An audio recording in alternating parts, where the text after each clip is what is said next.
हा आज कार्यक्रम या ठिकाणी होतोय।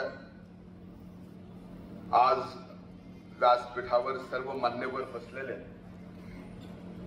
मी त्या सर्वांची क्षमा मागतो, कारण मला आज जरा बोलायला त्रास होतोय।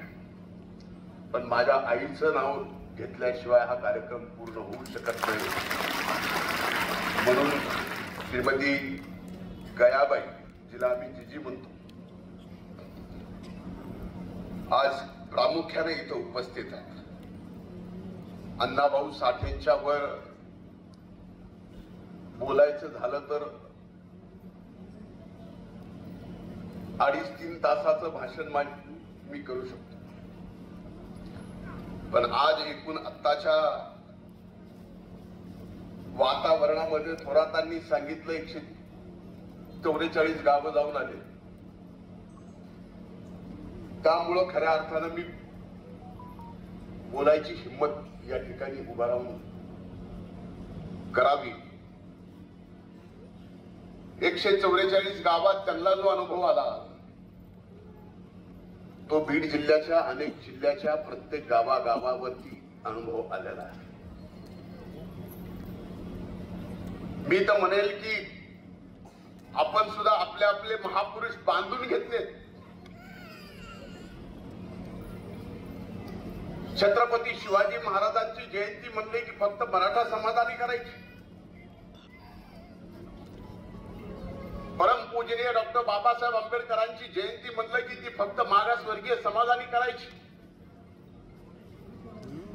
महात्मा फुलेंची जयंती ही फक्त माळी समाजाने करायची, भगवान बाबांची जयंती फक्त वंजारी समाजाने करायची। मी तुम्हा सगळ्यांना एक प्रश्न विचारतो, व्यासपीठावर आणि समोरच्यांना सुद्धा, काऊ छत्रपती शिवाजी महाराजांनी रयतेचं राज्य फक्त मराठा समाजासाठी उभं केलं नव्हतं, तर 18 पगड जाती धर्मासाठी उभं केलं।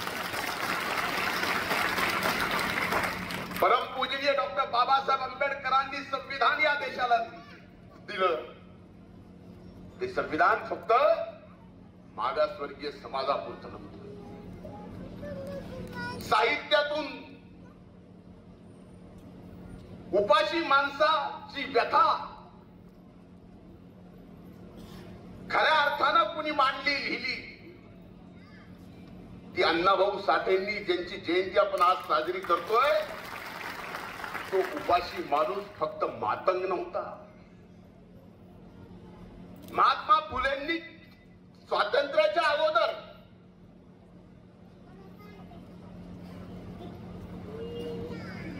शिक्षणाची चळवळ उभी केली। त्या शिक्षणाच्या चळवळीत फक्त माळी समाज शिकला असातला भाग नाही, भगवान बाबांनी अध्यात्माची आणि शिक्षणाची सांगड घातली।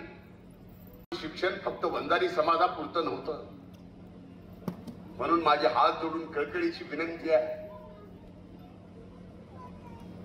मधल्या काळामध्ये आपल्या जिल्ह्यातच नाही तर अनेक ठिकाणी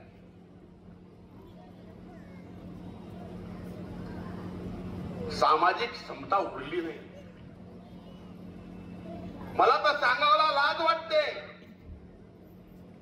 या बीड जिल्ह्यामध्ये पोलिसाला सुद्धा स्वतःच आडनाव लावता येत नसेल तर ही सामाजिक समता आहे का सांगा? तुम्ही बघा, पोलिसांना बॅचवर आडनाव लावता येत नाही, त्याचं नाव बीडमध्ये ही प्रथा। यासाठी सर्वांनीच, सर्व समाजातील सर्वांनी पुढे येऊन मागे जे घडलं ते पुन्हा सरळ करायची वेळ आलेली आहे। आपण ज्या मागण्या या ठिकाणी केल्या, स्वराजी, इथून पुढची सगळी जबाबदारी माझी। तुमच्या लढाईची सुद्धा, शासनासमोर प्रश्न मांडायची सुद्धा आणि शासनाकडून प्रश्न सोडवून घेण्याची सुद्धा, आणि इथून पुढच्या जयंतीची सुद्धा जबाबदारी मी घेतो। आणि असंच पुढे काम करत राहा. शुभेच्छा देतो. ज्या मान्यवरांचा या ठिकाणी सत्कार होणार आहे, माझ्या नंतर ते होणार आहे, त्या सत्कार मूर्तींचं अभिनंदन करतो. थांबतो. धन्यवाद. जय हिंद, जय महाराष्ट्र.